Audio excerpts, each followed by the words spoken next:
The battle for Spirit Airlines is coming to an end with a key shareholder vote later this week. Frontier is still seen as the front runner to land Spirit despite JetBlue's higher offer price.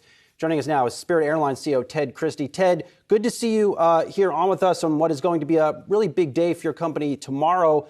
Take us through this deal. Why have you guys said that the JBLU deal, why has it been poorly thought out? Thanks for having us on this morning. We're really excited about this deal with Frontier. This is an opportunity that's unique in the aviation space where we're going to put together two really powerful ULCCs. Both of those companies today serve at the lowest fare. So it's a very pro-competitive story for consumers. We think, in fact, by combining the business, we're going to create a more powerful competitor to the big four airlines that'll actually drive as much as $1 billion annually in fare savings for our consumers.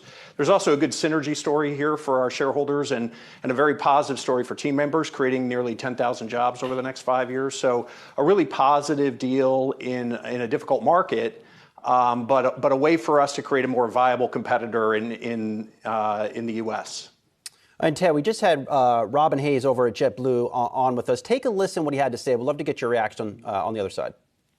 A Spirit JetBlue tie-up gives us a real opportunity to create a strong national competitor to the large four airlines in the US that we know dominate the landscape and offer low fares and great service. And I think that is what we are uniquely positioned to do. We truly believe customers should not have to choose between a low fare and a great service. They should have both. Now, Ted, have you been surprised by some of Robin's commentary? You talked to a lot of folks in the industry, and I think they have been surprised by how forcefully he has come out in recent weeks. Yeah, I mean, obviously we were surprised in the beginning when we heard from them nearly 3 months ago with their unsolicited proposal.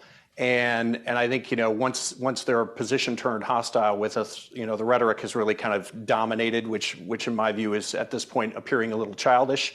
We're big, sophisticated businesses. We're interested in delivering real value to our shareholders. We think our deal with Frontier can do that and benefit the consumer. And we have real concerns about a combination with JetBlue and what that might mean for the consuming public. And for that reason, be a very difficult regulatory narrative. We made that clear to the guys at JetBlue from the beginning, and we spent nearly 3 months trying to get them to a point where they could convince us that they had a story that could get across the goal line with the DOJ and with regulators, and they simply wouldn't do it. They kept throwing up walls and roadblocks, and so we had a very attractive bird in the hand here with Frontier, and we think it's the right deal for our shareholders, and looking forward to the vote tomorrow.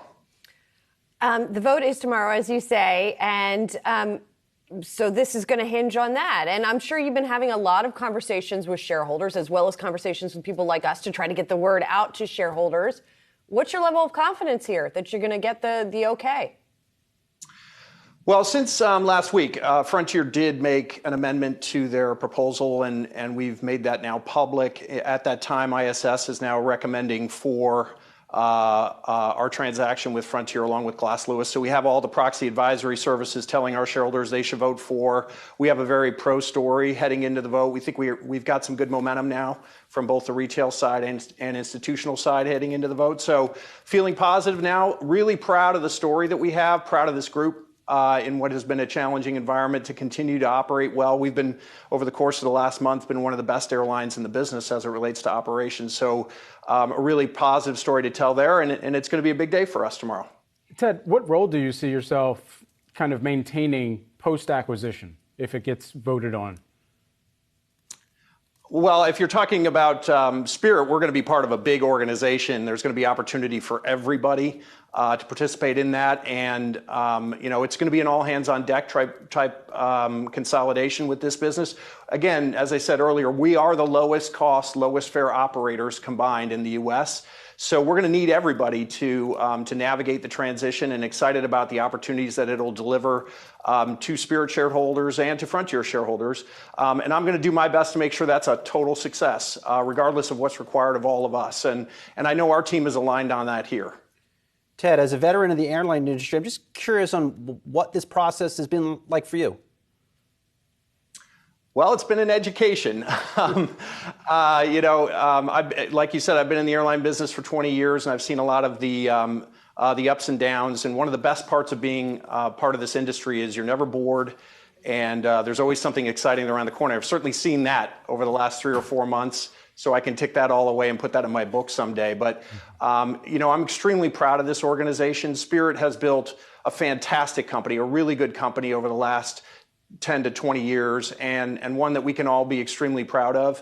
And the organization has rallied during this time, and the pandemic was tough for all of us, but I'm really proud to say we've landed with our feet, firmly planted and intact and ready to continue to grow. We'll be looking out for that book for sure, Ted. Just while we have you here as well, I mean, this has been a tough time for employees, for investors in airlines, but also for customers who are in this point in time looking at higher fares. Of course, Spirit comes in at the lower cost side of that, but also it comes with a customer that has detracted more from Spirit than has added to the Net Promoter Score. And so what changes would you like to see made in Spirit post-acquisition that would help with the perception and how Spirit is looked at in the broader landscape?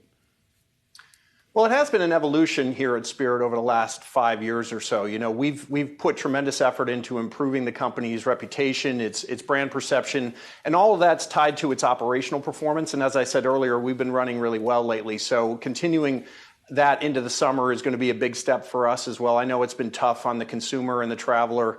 This has been a difficult period as businesses, broadly speaking, get restaffed and deal with supply chain issues and inflation and all that.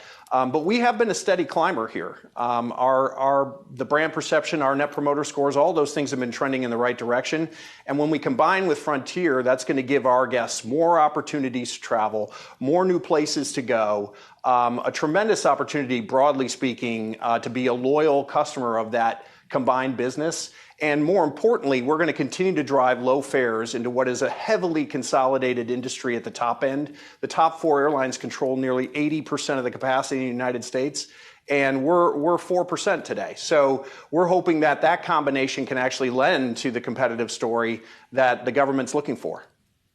Spirit Airlines CEO Ted Christie. Ted, we appreciate the time here today. We'll be staying tuned for that vote for sure.